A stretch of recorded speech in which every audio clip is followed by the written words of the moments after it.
Good evening and welcome to CoreTV News at 7 with me, Emmanuel Ezekiel. We start with Niger politics, where Speaker of the Niger State House of Assembly, Adamu Usman, has been impeached by 18 out of the 27 members, with Issa Kawu of Bida 1 State Constituency elected Speaker. Activities at the State House of Assembly were halted following the sealing up of the Niger State House of Assembly complex by a combined team of police and operatives of the Department of State Services, allegedly in a bid to stop threats by members of the Assembly to impeach the State Governor Babangida Aliyu. The Assembly members, however, defied the presence of the armed security men and forced their way into the Assembly complex after damaging the chain used in locking the gate. The police officer, a deputy superintendent of police, however, said he was not with the keys of the gate. After about an hour, the maids arrived and the House settled down for plenary, with 19 out of the 25 members of the Assembly present. Following the absence of the Speaker, Adamu Usman, for plenary as agreed during the executive meeting on Monday, a member of the House, Abdullahi Akwanu, representing Agaye constituency, drew the attention of the House to Order 8 of the House Standing Rules, which provides that in the absence of the Speaker from the House without any reason, a Speaker pro tempore be appointed to enable the proceedings of the House. Consequently, a motion was moved by the member representing Boso constituency, Usman Dada, for the appointment of a Speaker pro tempore, and this was seconded by another member. Jacob Magi Ghana, representing Lavun constituency, added that the absence of the leadership of the House had caused them some level of embarrassment and therefore moved for the removal of the leadership. Now, Adamu Usman, the embattled Speaker of the Niger State House of Assembly, has described his purported impeachment as unconstitutional, illegal, null and void, and of no effect. Briefing journalists shortly after his impeachment at the NUJ Press Center, Mina, the former Speaker, who was accompanied by his impeached deputy, Abdurrahman Bala Gambo, and other impeached principal officers of the House, insists that he is still the Speaker of the Niger State House of Assembly. The embattled Speaker claims that the leadership of the House has done everything possible to let the executive realize that the House needs funds to keep the business of the House going. But because of the economic situation in the country, nothing has been done.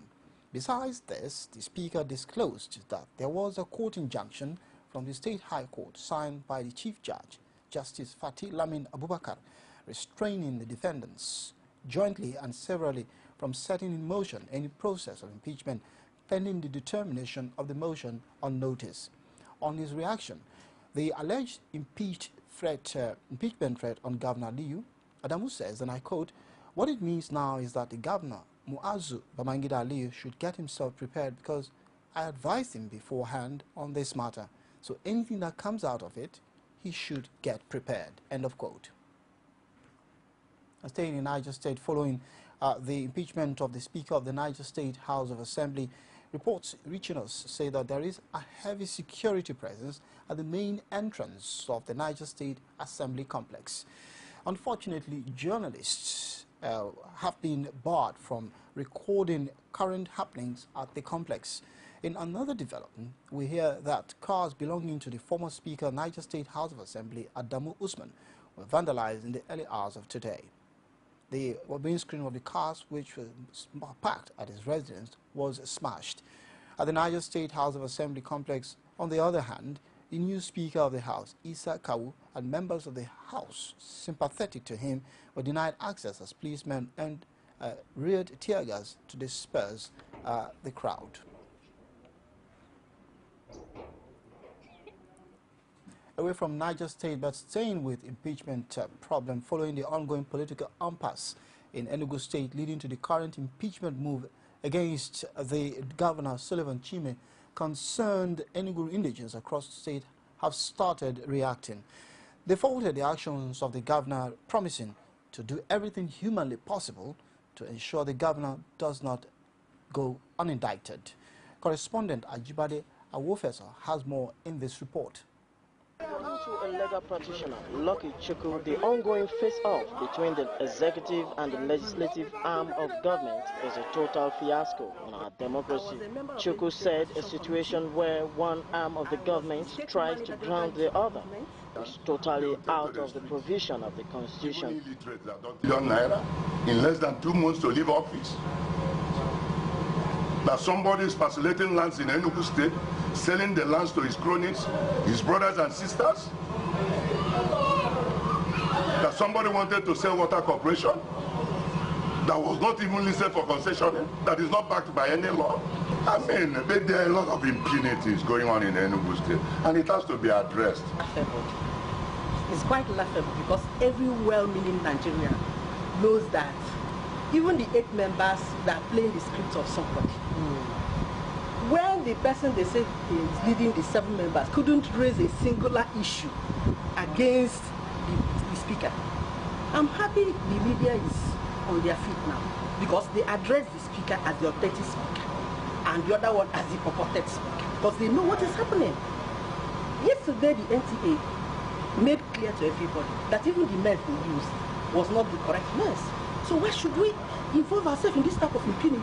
As the political storm continues in Enugu State and the fate of many yet to be determined, only time will tell whose side the victory will fall. Ajibade Awofeso, CoreTV News, Enugu. Staying in Enugu State, what may appear to be a solidarity march to the government house, the people of Enugu State has demonstrated once again their interests, love for their state governor, Sullivan Chime. Same group who had earlier protested at the State House of Assembly against the impeachment of the governor say they are solidly behind Governor Sullivan and his entire cabinet, come rain or shine. Again, our correspondent, Ajibade Awofeso, has more in this report. The group stormed the government house in a large number as they waved placards with various captions reflecting their support for Governor Sullivan Chime. The leader of the group and the Enugu State PDP women leader, Obi Nwofo, gave the purpose of the visits. We don't want him to think that what the people are doing in House of Assembly, that is Enugu people. No way. We are not with them. And anybody that associating with the man that is doing this thing, he is not with Enugu State. Deputy Governor, who received the people in absence of the governor, appreciates the people's love and support for the governor as he assures them victory at last. Chinedu Nwamba is the new speaker of Enugu State. And the state government and PDP as a party is in support of him. What His Excellency and Executive has done is through the channels of the constitutional system of this nation. While back at the Opera Square, the people of Enugu said they will continue the struggle until victory is attained. On the other hand, the impeached speaker, while addressing newsmen in his residence at the Gates Estate by the Gates Hotels, dismissed the impeachment as a laughable one, saying the impeachment is not in favor of the people. What actually is happening and in Enugu now for me amounts to impunity. As an arm of government cannot grant an arm of government. And by the time people thought it will look as if we are talking so much, you cannot ground an arm of government. The heavy police presence there, I mean, belittles what democracy represents. So, and it is our hope that the IG of police, we are making unnecessary arrangements to get it unlocked. And, but we have to, of course, even in making arrangements, we don't have to take laws into our hands. It is also interesting to know that as of the time we were talking to him, his security and official vehicle has been withdrawn. Ajibade Awofeso, CoreTV News, Enugu. And staying with politics, the People's Democratic Party for some time now has been trading blames over the party's defeat at the March 28 presidential election, thus raising infighting in the party. And the question remains, is this post-mortem necessary at this time? Oluwaseyi Adegoke has more in this report. The National Working Committee of the PDP has nailed the party's defeat to hate campaign against the president-elect Muhammadu Buhari. According to this PDP chieftain, some issues should not be termed as hate campaign. Whenever an issue is raised, we should tell the man who is alleged to come and defend himself, especially when the person who has alleged has been able to assert. It is now, the body will now be on the man who has been alleged to come and prove otherwise. But for us to begin to say that hate campaign, it never contributed to the failure of President Goodluck Jonathan or PDP. Some sections of the PDP are now calling for the sack of members of the National Working Committee, especially the chairman of the party, Adamu Muazu. There are weighty allegations. Some governors are saying that they have cogent evidence showing that he actually worked against the president. If that was the case, I mean, then he must account for his loyalty. It means that for him to even continue as the national chairman, the party is not in safe hands at all. The chieftain believes it is time for the party to form a formidable opposition to the incoming administration. I think what is more important for us now is to go back to our drawing board and see how we can regain power instead of festering acrimony within the system. The Lagos PDP publicity secretary gives assurance that the party will manage its internal crisis and bounce back as Nigeria's leading party come 2019. Oluwaseyi Adegoke, CoreTV News, Lagos. Now to Rivers State, where scores of supporters of the All Progressives Congress in the state stormed the party's secretariat in Port Harcourt in protest of an alleged imposition of candidates on the people ahead of the May 23rd, 2015 council elections. The protesters, who were mostly from Obio Akpo and Ahoda West local government areas, claimed that some top members of the APC in the state were not interested in holding primaries. Displaying placards and chanting war songs, the protesters blocked the main gate into the state party secretariat located along Forces Avenue in Port Harcourt. Some of the placards read, "Primary election must hold in Ahoda West." Obiakpo says no to adoption of candidate. Ahoda West election materials were hijacked. There was no primary election in Obiakpo, and do not impose any candidate on us. Security operatives, however, had a hectic time while trying to ensure that there was no breakdown of law and order at the state party secretariat. One of the protesters from Ahoda West, who simply identified himself as Philip, lamented that those that are being imposed on them are not popular, adding that democracy would be rubbished should candidates emerge at the grassroots without conduct of primaries for the elections.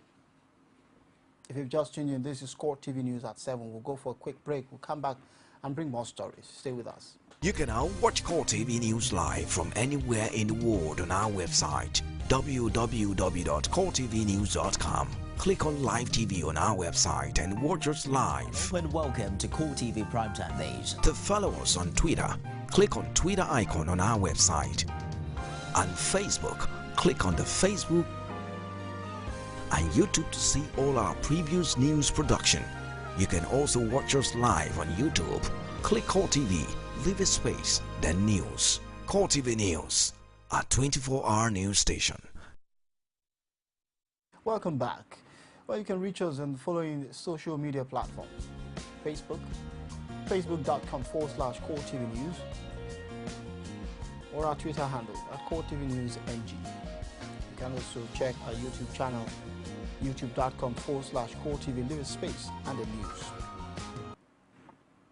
Now, President Goodluck Jonathan is to commission the multi-billion naira Umar Musa Yar-Adua Expressway, otherwise known as Airport Road, on the Murtala Mohammed Expressway, Kubwa, on Thursday. Federal Capital Territory Minister Bala Mohammed, who disclosed this, said this would showcase the transformation agenda of the federal government. The minister revealed that the commission is to take place at Lugbe Interchange along the Umaru Musa Yar-Adua Expressway. He added that President Jonathan also plans to inspect the ongoing Abuja Light Rail project. A federal high court sitting in Owerri, Imo State, has sentenced Ifeanyi Chukwu Williams to 3 years in prison for dealing in petroleum products without appropriate license. Williams was arrested by men of the 34 Artillery Brigade of the Nigerian Army Owerri on April 8, 2012, with a truck loaded with 42 drums of petroleum product. He was subsequently handed over to the Economic and Financial Crimes Commission, EFCC, for prosecution. Trial Judge Justice O. Oguntoyibo gave the judgment after the accused pleaded guilty to the 2-count charge of conspiracy leveled against him by the EFCC. He also ordered the convict to forfeit the petroleum product to the EFCC while the truck is released to him. Now, the Economic and Financial Crimes Commission, EFCC, concluded plans to arraign 2 senior officials of the Ministry of the Federal Capital Territory over land scam. They are Mohammed Yao Gital, former Chief of Staff to the FCT Minister Sani Abba, Deputy Director of Mass Housing at the Federal Capital Territory Development Authority. The AFCC has confirmed that the duo will be docked on Thursday before an Abuja High Court in Jabi for offences bordering on a criminal breach of trust, obtaining by false pretense and abuse of office.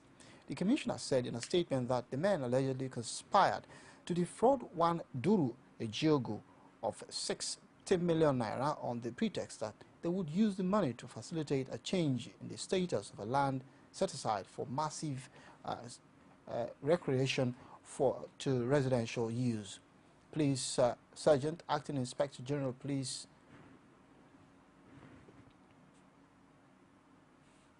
Well, we'll move to another story where Acting Inspector General Police Solomon Arashe has ordered the payment of all salaries and arrears due to the female sergeant who had been sick for some time. Ajuma Ibrahim, who until now was attached to Lagos State Command, had not been paid salary since June 2013 that she took ill. But a popular radio talk show in Abuja focused attention on her plight, and on Wednesday followed up with a live phone call to the police chief. The police confirmed in a statement that IG Arashe invited the talk show crew to his office, where after due briefing from the police budget, it was discovered that she had been paid because her inability to fill the required emolument forms. The Inspector General of Police, however, ordered the resolution of all the issues and restoration of her salary, and also ordered her transfer from Lagos to the force headquarters, Abuja. He also directed the force medical officer to ensure she gets urgent access to required medical attention. Our kidnappers parade, we are following the successful arrest of a 3-man kidnap gang, the rescue of a 62-year-old female victim. The Lagos State Police Command has called on Lagosians to be security conscious by keeping tabs on events happening around them and ensure that they report unusual activities that can breach the peace of safety of residents. Omotayo Allah has more in this report. One was sitting beside at the right, and the other one was sitting left. I was just saying, why? Who are you? I don't know you, I don't know you, before I know you. Thankful to be alive to share a story, 62-year-old Kudirat Adeboye, who identified herself as a businesswoman, disclosed to the stoned audience that she was kidnapped by unknown armed men along Eleko-Ekpe Expressway while preparing to purchase food items, and was held hostage by the gang for about 6 days before a rescue. The gang, whose leader by the name Niyo Moshola lost his life while fleeing arrest, struck on 16th April, demanding a 50 million naira ransom from the victim's family, who negotiated to pay 3 million before the discovery of their hideouts by the police. All the members of the gang, who are in their 20s, confessed to several kidnappings within Aja, Elemoro, Akodo and Ekpe in Lagos, and also Ijebu-Ode in Ogun State, adding that poverty drove them to criminality. They will always put me in the bush to stay that I don't have the confidence of doing it, but they will just put me in the bush and now bring the victim to the bush just for us to look after it. The guy that introduced me to it, the people that he works with before, I took those ones do with information, but with his own.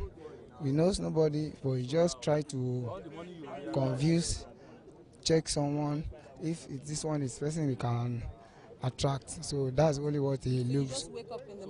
The police public relations officer Ken Onwosu says the command is working around the clock to arrest all the fleeing members of the gang. We see collaboration from all relevant stakeholders, the private sector, the government, the people, and all of us. It's a collective thing. The state police spokesman, however, assured residents that the force is working to ensure that kidnapping becomes a thing of the past. Omotayualo, CoreTV News, Lagos. Staying with security matters, the Senate has mandated its committees on defense and army to investigate the circumstance behind a recent attack on some communities in Plateau State that left over 80 persons dead. This was on the basis of a motion moved by Senator Victor La, who represents Plateau South in the Senate. Deputy Senate President Ike Ekweremadu issued the order after listening to the gory picture of death and destruction painted by the senator. La had claimed that the attackers, who destroyed at least 5 villages, were dressed in outfits that looked like that of the Nigerian army.